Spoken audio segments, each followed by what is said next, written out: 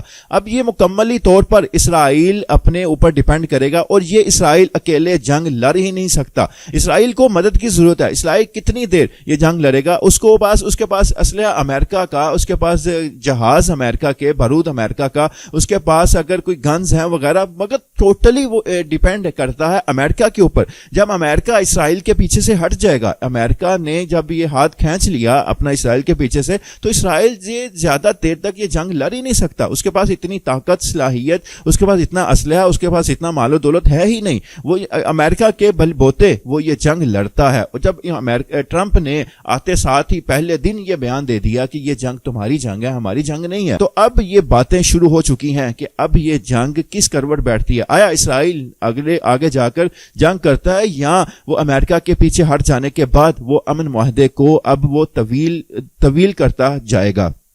ناظرین، اب دوسری بات، اب ٹرمپ نے آتے ساتھ ہی اس نے 1500 وہ افراد رہا کر دیے. اس نے سب سے پہلے جو فائل سائن کی وہ فائل سائن کی جو کیپٹل ہل میں حملے میں ملوث تھے. اس نے ایک سٹیٹمنٹ دی. اس نے کہا یہ وہ افراد ہیں کہ جن کو اسٹیبلشمنٹ نے اپنے مقصد کے لیے استعمال کیا، مجھے نااہل قرار دینے کے لیے. اس نے کہا یہ لوگ نہیں ہیں اس حملے میں ملوث. اس نے کہا اس کے پیچھے اسٹیبلشمنٹ تھی، ان کا پلان تھا، ان کے لوگ تھے، وہ آئے تھے، اور اس کے ساتھ یہ عام سادہ لوگ ان کے ساتھ شامل ہوئے، اور وہ اس پلان کا حصہ بن گئے صرف مجھے نااہل کرنے کے لیے. انہوں نے کہا یہ صرف پلان، اس نے کہا یہ صرف پلان اس لیے بنایا گیا کہ مجھے نااہل کیا جائے.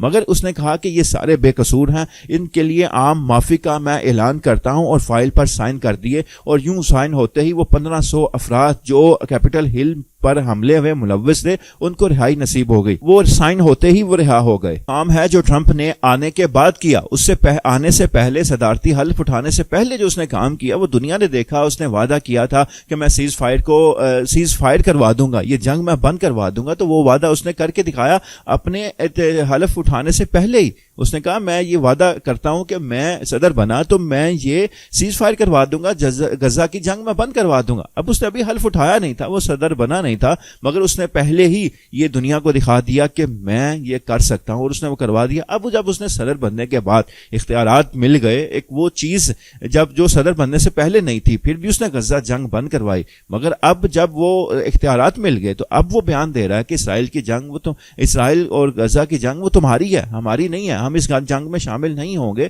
تو یہ ایک دو ٹوک پیغام ہے اسرائیل کو، اور یہ بیان سن کر یقیناً اسرائیل کے پیروں تلے زمین نکل چکی ہوگی.